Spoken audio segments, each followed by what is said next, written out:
دكتور النشوان، في حين أعلن عن انتهاء عاصفة الحزم وطويها لأشرعتها لفتح إعادة الأمل، عادت الغارات من جديد للتحالف بقيادة المملكة العربية السعودية وتتركز في مناطق بعينها. لماذا تعود هذه الغارات؟ هل تراجع التحالف بقيادة المملكة عن إيقاف عاصفة الحزم أم أنه التكثيف ما قبل الدخول في التفاوض؟ يعني هو يبدو أن حضرتك ومن أعد التقرير لم يتابع أسباب وجود إعادة عملية الحزم، إعادة الأمل، وتوضيح ما أهمية أو الاستراتيجية اللي ستكون عليها هذه العملية. إعادة الأمل أحد مسبباتها وأحد بواعثها أيضا حفظ الأمن ومكافحة الإرهاب واستقرار ومحاولة مساعدة المدنيين الذين يتعرضون الآن للقصف من قبل جماعات الحوثي، التيار الارهابي المصنف دوليا، من طبعا في الضالع وفي عدن وفي لحج وفي مناطق اخرى. فقوات التحالف بشرط يعني أن تكون يعني منحازة للمدنيين اليمنيين، وإذا رأت بأن هناك أي ضرر ربما يسبب خسائر في الأرواح ستقف مع ستقف مع المدنيين بشكل عام.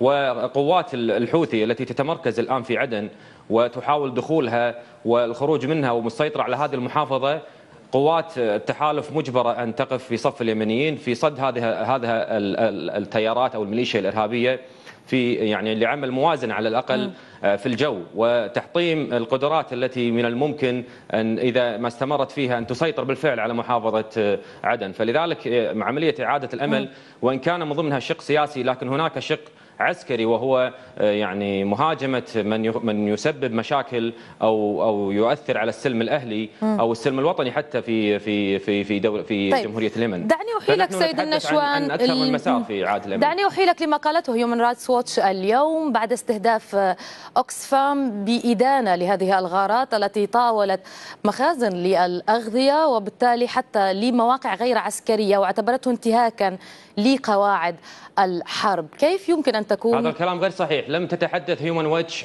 عن الغارة بأنها تسببت. أنا قرأت التقرير، لو كان عندك حضرتك اقرأي الآن حتى يزال اللبس. أيضا هي تحدثت عن أن تم الإغارة على كذا بدون تحديد الجهة. نحن نعتقد بأن احنا طبعا كدول تحالف لا نعبث أو نهاجم الأماكن المدنية من مستشفيات أو مدارس أو أماكن مدنية، إنما جماعات الحوثي الإرهابية هي التي قامت بقصف هذا التجمع أو هذا الأمر. فلذلك لأن هيومن واتش رايتس لم تحدد الجهة، فبالتالي ولأن طوال فترة الحرب السابقة كنا أذكياء في توجيه الضربة العسكرية على جماعات الحوثي الإرهابية وقوات صالح المحافظة. يبدو أنه يجب أن نقف على بعض التفاصيل سيد دكتور النشوان، لأنه الغارة هي للطيران، ومن بعد 15 دقيقة من بدء عاصفة الحزم تم إعلان من قبل الناطق باسم هذه العاصفة والتحالف بقيادة المملكة العربية السعودية أنه تم السيطرة على أجواء اليمن بالكامل، فبالتالي الغارة عبر الطيران ستأتي من طائرات التحالف طالما هناك هذا الحظر الجوي. لكن الغارة لم تكن، عفوا استاذة، انت تؤولين الموضوع كذلك. هي لم تاتي عن طريق غارة طيران. تقرير هيومن واتش رايتس لم يقل بانه غارة طيران، انما قال بان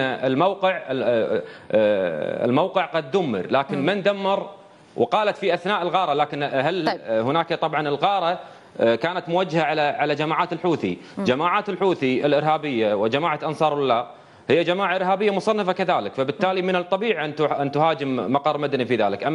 أما التحالف ملتزم في إجراءات القانون الدولي، حتى القانون الدولي الإنساني واتفاقيات جنيف الأربع وقوانين الحرب، فبالتالي لا يمكن لها أن تخسر سمعتها الدولية في مواجهة ميليشيا إرهابية تحاول أن تكبد المدنيين اليمنيين الخسائر. دكتور نشوان، ما نفهم منك أنه في استراتيجية في الخطوة التالية، هو الغارات ستبقى في إطار الاختيار وليس في إطار زمن متسلسل للغارات. هذا ما اختلفت به في الإطار العسكري عاصفة الحزم عن إعادة الأمل. لكن حتى فقط لنوضح نقطة قبل الانتقال إليك سيد حزام الأسد، نعرض الآن لموقع هيومن رايتس ووتش حول استهداف مستودع أوكسفام التابع لها ما يقوله نصا البيان لهيومن رايتس ووتش بأن الغارة الجوية التي نفذتها قوات التحالف الذي تقوده المملكة العربية السعودية ودمرت مخزنا للمساعدات الإنسانية في شمال اليمن في 18 من ابريل نيسان 2015 كانت انتهاكا واضحا لقوانين الحرب. هذا ما ذكرته سابقا، لكن الآن